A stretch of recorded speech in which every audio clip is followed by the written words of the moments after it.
नमस्कार, मैं हूं श्वेता सिंह और आप ग्राउंड जीरो से देख रहे हैं आज तक। यहां लद्दाख में भारतीय सैनिक चीनी सेना का मुंह तोड़ जवाब दे रहे हैं, लेकिन एक लड़ाई समूचे हिंदुस्तान में भी छिड़ गई है और वो लड़ाई हिंदुस्तान की आवाम की है चीन के खिलाफ। यानी चीन में जो उत्पादन होगा उन उत्पादों के बहिष्कार की लड़ाई है ये। इसका आह्वान हुआ है और अब जिस तरीके से गुस्सा उबल रहा है, चीन को हो जाना चाहिए पूरी तरीके से सावधान।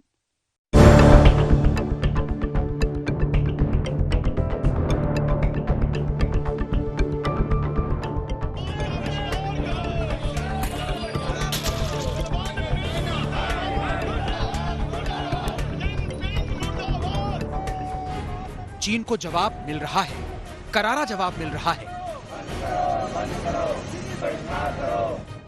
सिर्फ लाइन ऑफ एक्चुअल कंट्रोल यानी LAC पर ही नहीं, जहां हमारे जवान चीन की धोखेबाजी को मुंहतोड़ जवाब दे रहे हैं, बल्कि देश के अलग अलग हिस्सों में हर हिंदुस्तानी उबल रहा है। जवान बंदूक की गोलियों से जवाब दे रहे हैं। हिंदुस्तान के आम नागरिक चीनी माल और सामान के बहिष्कार से जवाब दे रहे हैं। उत्पाद है उनका बहिष्कार किया है और आज से इसका संक्रांत किया। हम पूरे जिले में इन चीनी उत्पादों का बहिष्कार करेंगे। चाइना द्वारा निर्मित कोई भी माल हम लोग नहीं खरीदेंगे। अब जो है हिंदी चीनी भाई भाई का समय खत्म हो गया है। अब चाइना के लिंचिंग का जवाब जो है सिर्फ लॉन्चिंग से दिया जाए। सिर्फ आम आदमी ही नहीं, जो राजनीति के मंझे खिलाड़ी हैं, वो भी आज कह रहे हैं कि चीन को ऐसा सबक सिखाया जाना चाहिए कि उसे कयामत की रात तक वो याद रहे। अब पूर्व सांसद पप्पू यादव की इस तस्वीर को देखिए। JCB मशीन पर चढ़कर चीनी सामान के विज्ञापन पर कालिख पोत रहे हैं। चाइनीज सामानों पर बैन क्यों नहीं लगाते हैं? आप एडवर्टाइजमेंट पर बैन क्यों नहीं लगाते? इसलिए हम लोगों ने तय किया है कि जो भी चाइनीज एडवर्टाइजमेंट कोई भी हीरो कोई कंपनी करेगा, हम लोग बिहार उसका बहिष्कार करेंगे। केंद्रीय मंत्री रामदास अठवले तो इतने गुस्से में हैं कि चीन से रोजी ही नहीं, रोटी का भी रिश्ता नहीं रखना चाहते। इसलिए चीनी खाने के भी बहिष्कार की हुंकार भर रहे हैं। चाइनीज होटल्स है, चाइनीज रेस्टोरेंट है, ऐसे रेस्टोरेंट पर पाबंदी लगानी चाहिए और चाइनीज रेस्टोरेंट चलाने वालों ने चाइनीज रेस्टोरेंट बंद करना चाहिए। आपको याद होगा कि जब चीन से आए कोरोना ने मुसीबतों का पहाड़ खड़ा कर दिया था, तब प्रधानमंत्री नरेंद्र मोदी ने उससे लड़ने का हौसला दिया था कि हम आपदा में अवसर तलाश लेंगे। उस समय उन्होंने एक और बात कही थी, जो चीन के लद्दाख वाले धोखे के बाद समूचे देश की आवाज बन गई है। वो आवाज ये कि हिंदुस्तान अब किसी चीनी माल का मोहताज नहीं रहेगा, बल्कि आत्मनिर्भर बनेगा। भारत आपदा कितनी ही बड़ी क्यों न हो, उसको अवसर में बदलने के लिए कृत संकल्प है और हम सब मिलकर के आपदा को अवसर में बदलेंगे। कोरोना के संकट ने भारत को आत्मनिर्भर भारत, सेल्फ रिलायंट होने का सबक भी दिया है। चीन का सामान दुनिया के जिन देशों में सबसे ज्यादा जाता है वो हिंदुस्तान है। इलेक्ट्रॉनिक मशीनरी 34%, न्यूक्लियर रिएक्टर और मशीनरी 18%, ऑर्गेनिक केमिकल्स 10%, गहने जवाहरात 6%, लोहा इस्पात 4%, प्लास्टिक का सामान 4% और अन्य सामान 24%। जिस थाली में चीन खा रहा है, उसी थाली में छेद कर रहा है। इसलिए सरकार ने भी ठान लिया है कि अब चीन के छल में छेद करना है। भारत इंपोर्ट पर अपनी निर्भरता कम करेगा। आत्मनिर्भर भारत यानी भारत इंपोर्ट पर खर्च होने वाली लाखों करोड़ों रुपयों की विदेशी मुद्रा बचाएगा और देश के गरीबों के कल्याण के लिए काम में लाएगा। आत्मनिर्भर भारत यानी भारत को इंपोर्ट न करना पड़े, इसके लिए वो अपने ही देश में साधन और संसाधन विकसित करने की दिशा में लगातार प्रयास करेगा, आगे बढ़ेगा। चीन ने लद्दाख में हिंदुस्तान को नहीं, सोते हुए शेर को छेड़ दिया है। लेकिन ये शेर सिर्फ सरहद पर मुकाबला करना ही नहीं जानता, बल्कि चीन की आर्थिक कमाई की गर्दन दबा देना भी जानता है। लेह में श्वेता सिंह के साथ आज तक ब्यूरो। भारत सरकार की तरफ से भी कई कदम उठाए गए हैं और जो सरकारी उपक्रम है उनकी तरफ से इस तरह की बातें कही गई हैं कि चीनी सामान का इस्तेमाल नहीं किया जाए, उसका भारतीय विकल्प तैयार हो, चाहे टेलीकॉम हो या फिर रेलवे, दोनों ही तरफ से इस तरह की बातें कही गई हैं।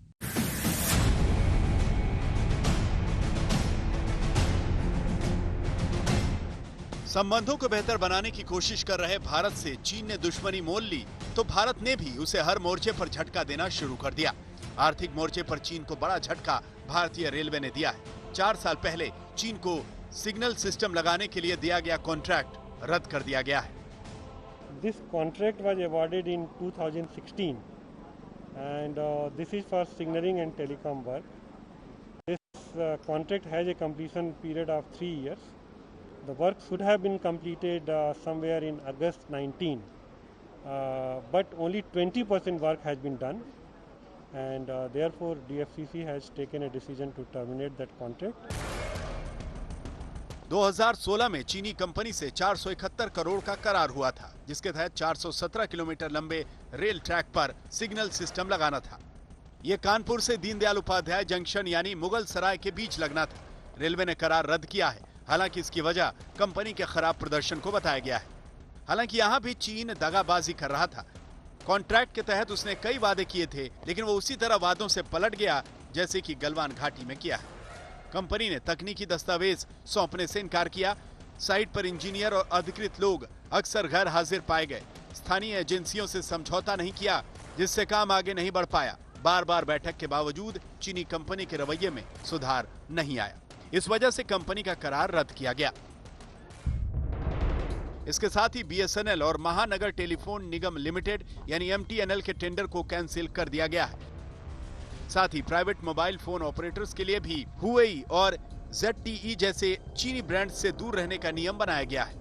भारत सरकार ने सरकारी टेलीकॉम कंपनियों को कुछ दिशा निर्देश जारी किए हैं। इसके मुताबिक 4G फैसिलिटी के अपग्रेडेशन में किसी भी चीनी कंपनी के बनाए उपकरण का इस्तेमाल न किया जाए। पूरे टेंडर को नए सिरे से जारी किया जाए। सभी प्राइवेट सर्विस ऑपरेटर्स को निर्देश दिया जाएगा कि चीन में बने उपकरणों पर निर्भरता तेजी से कम किया जाए। दूसरी तरफ इसके साथ ही व्यापारिक संगठन CAIT भी चीन के खिलाफ खुलकर सामने आ गया है। उसने एक खुले पत्र में आमिर खान, कटरीना कैफ, दीपिका पादुकोण, रणवीर सिंह, रणवीर कपूर, विराट कोहली, श्रद्धा कपूर और सलमान खान जैसे एक्टर्स से चीनी ब्रांड के विज्ञापन न करने का आग्रह किया है। वहीं दूसरी तरफ अमिताभ बच्चन, अक्षय कुमार, शिल्पा शेट्टी, माधुरी दीक्षित, सचिन तेंदुलकर और महेंद्र सिंह धोनी से चीनी सामान के बहिष्कार के अभियान भारतीय सामान हमारा अभियान में राष्ट्र हित में जुड़ने का आह्वान किया। श्री अमिताभ बच्चन, श्री अक्षय कुमार, शिल्पा शेट्टी, माधुरी दीक्षित, महेंद्र सिंह धोनी और सचिन तेंदुलकर से आग्रह किया है कि क्योंकि वो पूर्व में भी सामाजिक कामों में जुड़े रहे हैं, तो वो राष्ट्र रक्षा के इस अभियान में भी उनके साथ इसके साथ जुड़े, ऐसा हमारा उनसे आग्रह है। आज तक ब्यूरो पुणे अपने मोबाइल फोन के ऑनलाइन लॉन्च को टाल दिया। कंपनी को अंदाजा है कि भारत चीन सीमा पर चीन की दगाबाजी से लोग कितने गुस्से में हैं और देश में चीन के सामानों का विरोध बढ़ता जा रहा है। आज तक ब्यूरो। उत्तराखंड और उत्तर प्रदेश में चीन के खिलाफ जबरदस्त आक्रोश नजर आया है। दरअसल ये दोनों राज्य ऐसे हैं जहां से बड़ी तादाद में नौजवान भारतीय सेना में शामिल होते हैं। इसके साथ ही उत्तराखंड की तो सीमा भी चीन से लगती है और चीन अपनी हर सीमा पर कोई न कोई जमीन हड़पने के फिराक में रहता है। इन दोनों जगहों पर इतना गुस्सा लोगों का नजर आया, चीनी सामानों की होलिका धू-धू कर जली।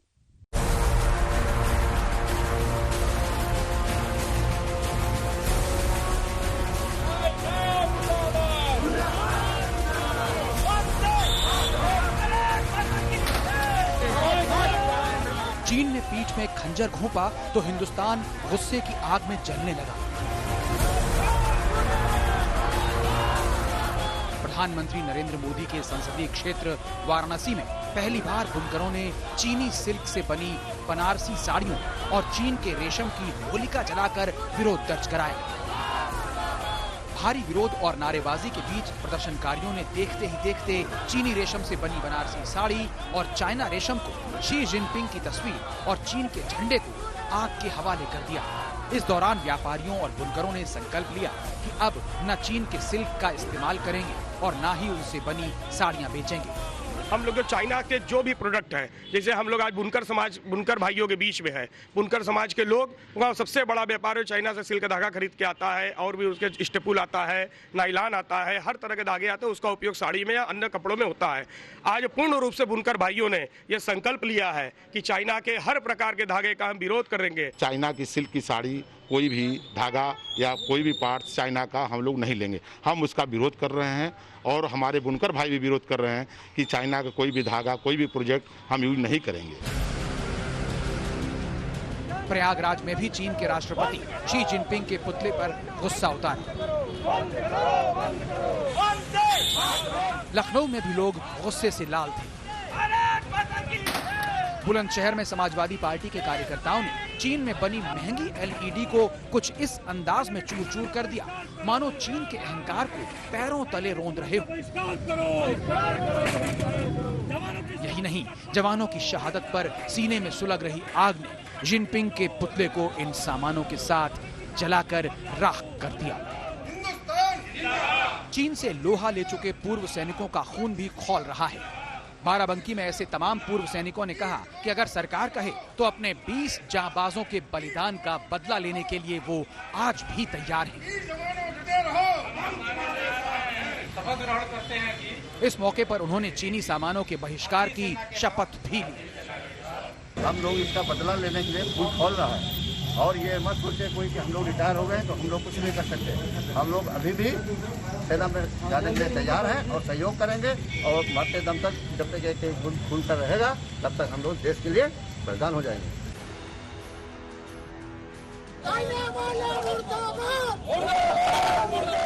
कानपुर में हिंदू हो या मुसलमान, देश के जवानों की कुर्बानी पर एक सुर में भारत माता की जय के नारे लगे।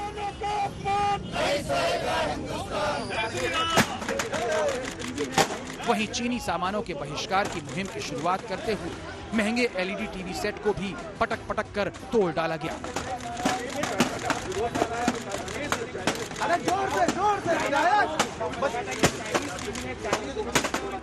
चीन के विश्वासघात पर गुस्से की आग चीनी सामानों को फूंक रही है।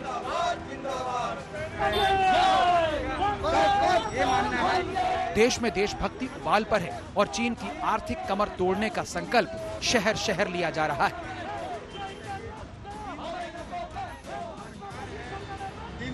यूपी के महोबा में चीन की कायराना हरकत से नाराज लोगों ने चीनी सामान की होली जलाई।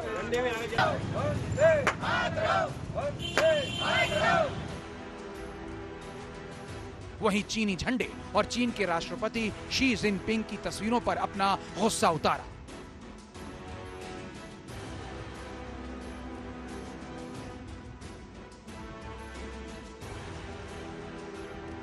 उत्तर प्रदेश ही नहीं, चीन की सीमा से लगने वाले राज्य उत्तराखंड में चीनी सामानों का बहिष्कार कर जवानों की शहादत का बदला लेने का संकल्प लिया गया।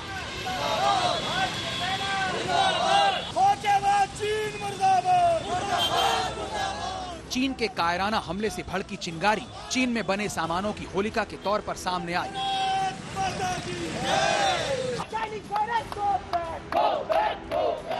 पूरे देश ने ठान लिया है कि जहां सेना सरहद पर चीन को सबक सिखा रही है, वहीं देश में भारत के लोग चीन का आर्थिक बहिष्कार कर उसके घुटने टिका देंगे। वाराणसी में रोशन जायसवाल, प्रयागराज में पंकज श्रीवास्तव और बुलंदशहर में मुकुल शर्मा के साथ रमेश चंद्र, ऊधम सिंह नगर, आज तक। आपको याद होगा जब चीन के राष्ट्रपति शी जिनपिंग भारत आए थे, गुजरात गए थे, साबरमती नदी के किनारे बैठे थे, झूला उन्होंने झूला था, अतिथि देवो भव की तर्ज पर उनका सत्कार किया गया था। लेकिन आज जब गुस्सा हिंदुस्तान में है तो उस गुजरात में भी चीनी सामान के बहिष्कार की बात हो रही है और राजस्थान में भी।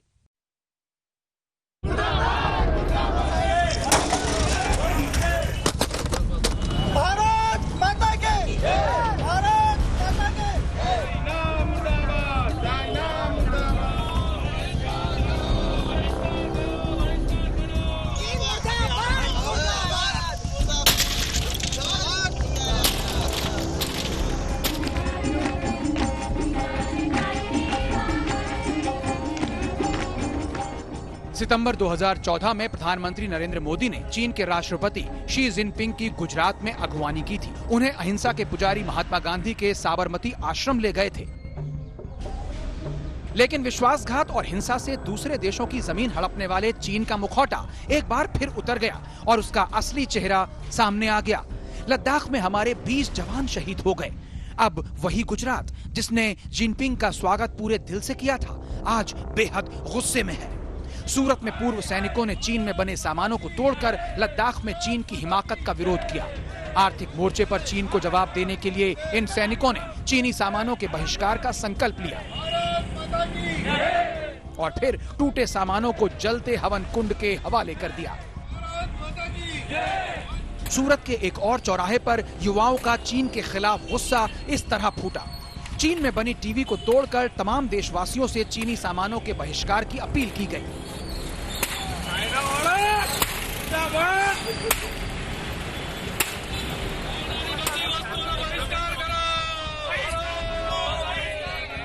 गुजरात के राजकोट में राजपूत करणी सेना ने चीन के विरोध में उसके झंडे और पोस्टर जलाए। साथ ही चीन पर आर्थिक प्रहार के लिए चीन के उत्पाद न खरीदने की अपील की। भारतीय सेना पर उठे चीनी हाथ को हिंदुस्तान के लोग उसके उत्पाद खरीदकर अब और मजबूत नहीं करेंगे। घर घर से यही आवाज आ रही है कि चीनी उत्पादों का इस्तेमाल अब नहीं करना है। वंदे वंदे चाइना का बहिष्कार करेंगे। गुजरात के लोगों ने चीन को झटका देने का मन बनाया तो हिंदुस्तान के दिल यानी मध्य प्रदेश में भी लोगों ने ठाना कि चीनी सामानों का इस्तेमाल अब हरगिज नहीं करना है। इंदौर में चीन का झंडा जलाकर विरोध प्रदर्शन किया गया और चीन को चेतावनी दी गई कि उसकी आर्थिक कमर तोड़ दी जाएगी। चीनी सामान का बहिष्कार कर रहे हैं। सारे देशवासियों को उस प्रकार से करना होगा और हमें स्वदेशी अपनाना होगा। अपने देश में बनी हुई चीजें हमें अपनानी होगी, तभी इस चीन को समझ में आएगा। मध्य प्रदेश में अपनी लाल मिट्टी के लिए मशहूर आगर मालवा में लोग गुस्से में लाल दिखे। चीन के सैनिकों के बर्बर हमले के विरोध में युवाओं ने चीन में बने टीवी के टुकड़े टुकड़े कर दिए। यही नहीं, उसे आग के हवाले कर दिया। चीन के तमाम सामानों को चुन चुन कर इस होली में डाल दिया गया।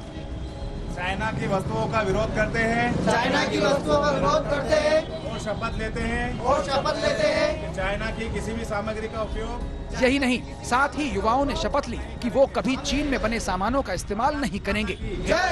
हम चाइना के हर सामान का विरोध करते हैं और आज सभी भारतीय लोग मिलकर हम शपथ लेते हैं कि चाइना की वस्तु का किसी भी वस्तु का उपयोग नहीं करेंगे।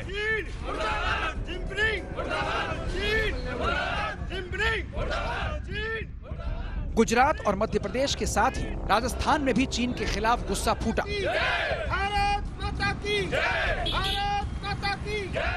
भरतपुर में चीन के खिलाफ किसानों का गुस्सा सामने आया। चीनी राष्ट्रपति शी जिनपिंग का पुतला फूंकने के साथ ही किसानों ने संकल्प लिया कि वो चीन के सामानों का बहिष्कार कर उसे सबक सिखाएंगे।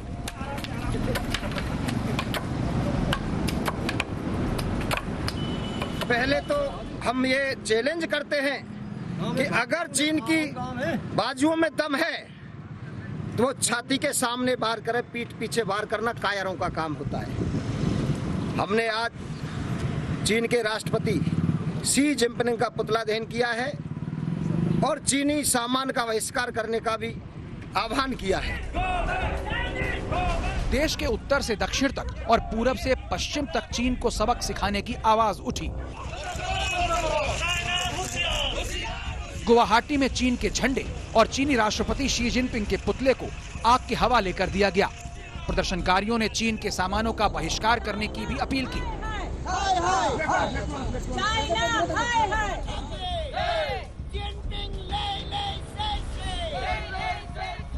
चीन की सीमा से सटे अरुणाचल के वेस्ट केमांग जिले में भी चीन के खिलाफ आक्रोश फूटा।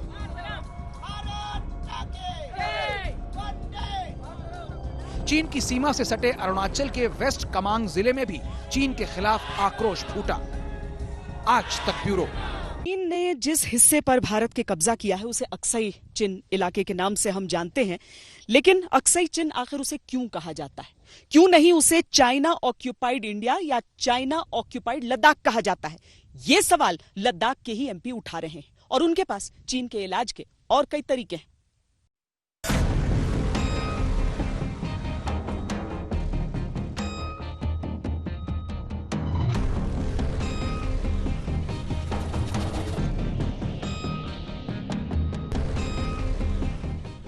लद्दाख के सांसद जामयांग सेरिंग नामग्याल ने चीन को खुली चुनौती दे दी है। चीन से साफ साफ कह दिया है कि उसने भले ही तिब्बत को हड़प लिया, लेकिन भारत की जमीन का एक एक इंच उसे वापस करना होगा। लद्दाख के सांसद ने आज तक से खास बातचीत में कहा कि अक्साई चीन उनके संसदीय क्षेत्र का हिस्सा है और वो उसका दौरा करने वाले हैं। ये बात दुनिया जानते हैं, चाइना ने तिब्बत को कब्जा लिया है। तो इस वजह से अगर हम ये कहते हैं कि हमारा सीमा जो है चीन के साथ लगते हैं, तो मैं इस बात को नहीं मानता हूं। मैं इसलिए नहीं मानता हूं क्योंकि अक्साई चीन हमारा है, तो अक्साई चीन के नेक्स्ट में तो तिब्बत आता है। जामयांग सेरिंग नामग्याल ने साफ किया कि चीन की विस्तारवादी नीति पर भारत को लगाम लगाना होगा। 1962 के बाद इंच इंच भारत में घुसने वाला चीन गलवान घाटी में की गई अपनी हरकत से तमाम हदों को पार कर चुका है। ऐसे में अब भारत के पास यही रास्ता है कि वो चीन को उसकी ही भाषा में जवाब दे। आप देख पाएंगे अक्साई चीन को लद्दाख का हिस्सा आज के देश के सरकार के आप मनोबल देखिए। और आप लद्दाख में है ही है। यहाँ आपने अलग अलग लोगों से भी इंटरव्यू किया होगा, मिले होंगे। यहाँ के लोगों के मनोबल देखिए, यहाँ के लोगों के देश प्रेम देखिए, मनोबल देखिए। किसी को भी आप मार्केट से उठा के उसको इंटरव्यू कीजिए। लद्दाख के सांसद को विश्वास है अक्साई चिन लद्दाख का हिस्सा वापस हो जाएगा। होना भी चाहिए, होना भी चाहिए। अगर मैं ये भी कहता हूं, अगर ये आसानी से नहीं होना होता तो ये जो है जिस तरह चाइना जो है पूरे दुनिया में धीरे धीरे करके कब्जा कर रहा है, तो भारत को भी पीछे नहीं रहना चाहिए। और हम किसी देश के भूभाग छीनने के तो बात नहीं कर रहे, हम अपना हिस्सा जो है वापस लेने के बात करना चाहिए। सभापति महोदय, आज भारत के इतिहास में वह दिन है जो गतियां पंडित जवाहरलाल नेहरू जी के लीडरशिप में कांग्रेसों ने किया। नामग्याल संसद में चीन की विस्तारवादी नीति के आगे पिछली सरकारों के ढुलमिल रवैये का मामला उठा चुके हैं। उनके मुताबिक दशकों पुरानी हुई गलतियों को अब दुरुस्त करने का वक्त आ गया है। चीन को बाहर निकालने के लिए उसकी साजिश का पर्दाफाश करना जरूरी है। इसको अक्साई चीन क्यों नाम दिया, किसने दिया है ना, किस इंटेंशन को लेके इसको अक्साई चीन बताया? Aksai, what does Aksai mean? Aksai का क्या मतलब है और इसके साथ चीन शब्द क्यों जोड़ा? क्योंकि जमीन हमारा है, इसको हमने चाइनीज ऑक्युपाइड लद्दाख या चाइनीज ऑक्युपाइड इंडियन टेरिटरी क्यों नहीं बोला? तो यस, अगर हम पाकिस्तान ऑक्युपाइड कश्मीर कह सकते हैं, तो इस तरफ के पार्ट को चाइना ऑक्युपाइड इंडियन टेरिटरी या चाइनीज ऑक्युपाइड लद्दाख क्यों नहीं कहते? हम इसको अक्साई चीन क्यों कहते हैं?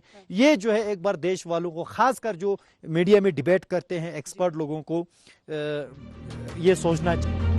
लद्दाख में चीन की हिमाकत को लेकर भारी गुस्सा है। चीन को सबक सिखाने की मांग तेज हो रही है, लेकिन चीन को सबसे बड़ा झटका यही होगा कि अब तक उसने जितनी भी जमीन हड़पी है उसकी वापसी के लिए भारत अपना दबाव बढ़ा दे। वैसे भी भारत ने पीओके ही नहीं, अक्साई चीन को भी भारत का हिस्सा बताया है।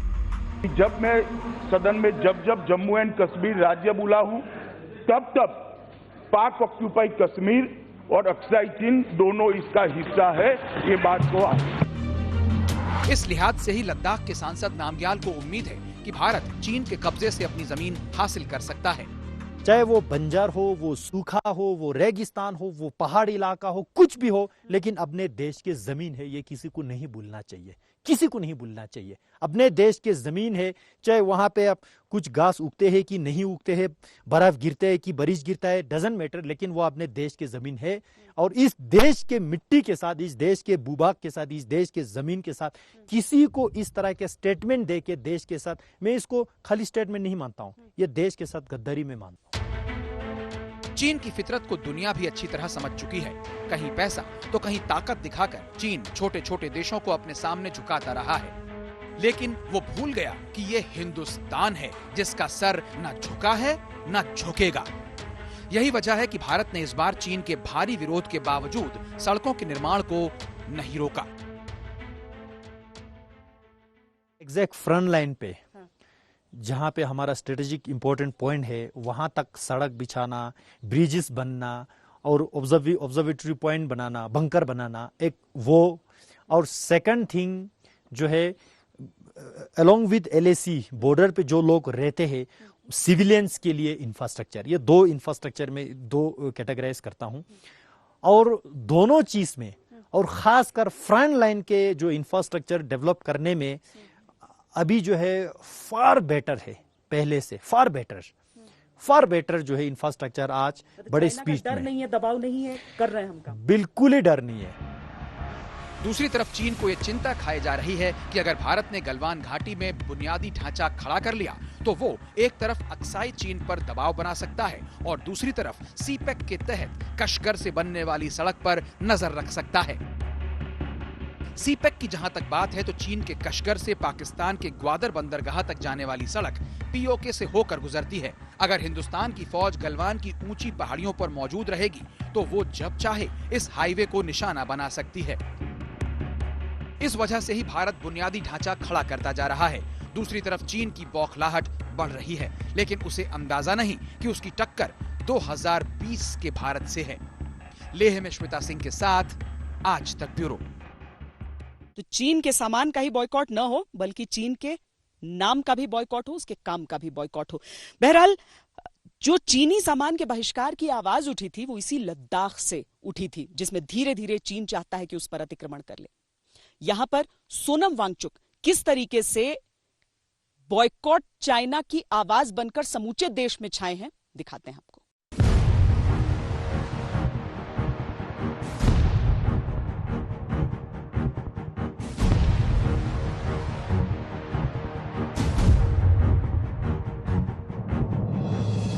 हिंदुस्तान क्यों ना करे उस चीन के सामान का बहिष्कार जिसने लद्दाख में धोखे से हमारे जाबाज वीरों पर हमला बोल दिया। हिंदुस्तान क्यों ना रोके उस चीन के साजो सामान को जिसने नेपाल जैसे पुराने देश को भारत के खिलाफ भड़का दिया।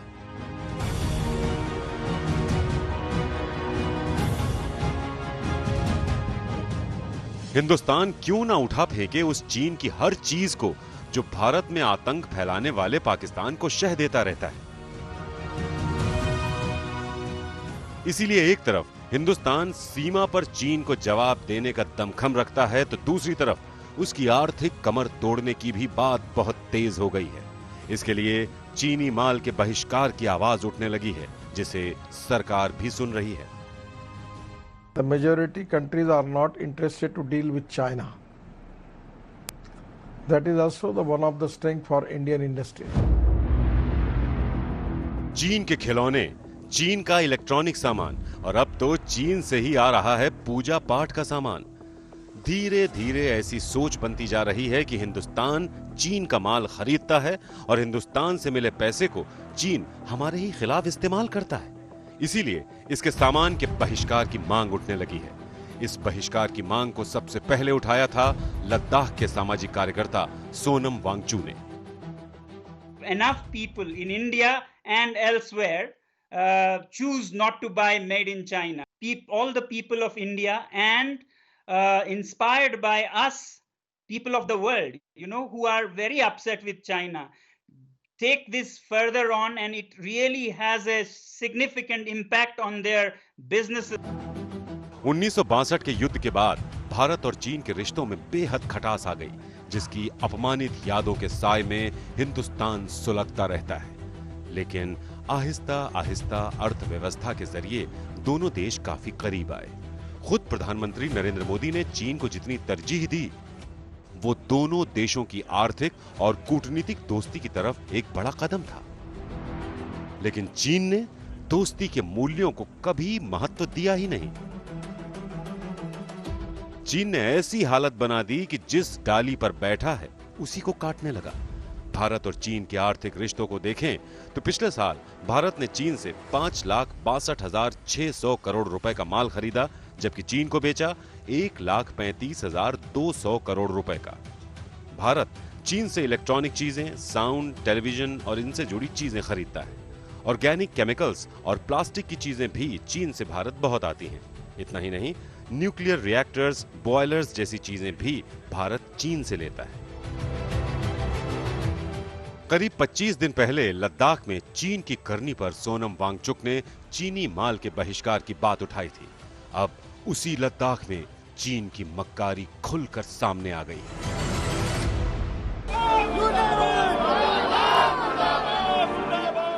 चीन ने अपनी शामत बुला ली है।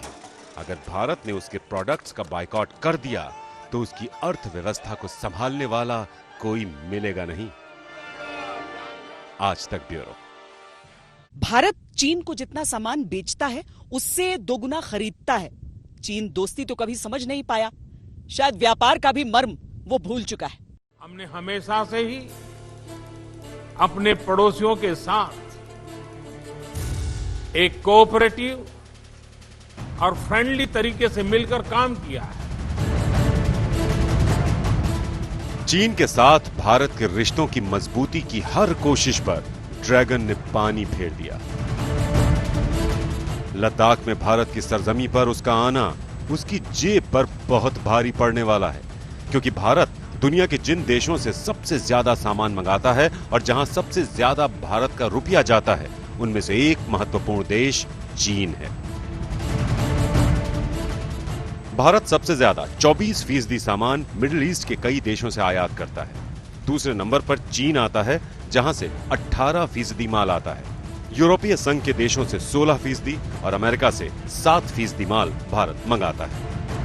अब भारत ने चीनी माल से अपनी नजरें फेरी भी नहीं कि दुनिया के तमाम देश भारत के साथ व्यापार कारोबार के लिए तैयार हैं। अगर हिंदुस्तान मिडिल ईस्ट से ज्यादा सामान मंगाता है तो भारत से सबसे ज्यादा सामान भी खरीदता है, जबकि चीन खरीदने के मामले में दूसरे कई देशों से पीछे छूट जाता है। भारत मिडिल ईस्ट के देशों में अपना 19% सामान बेचता है।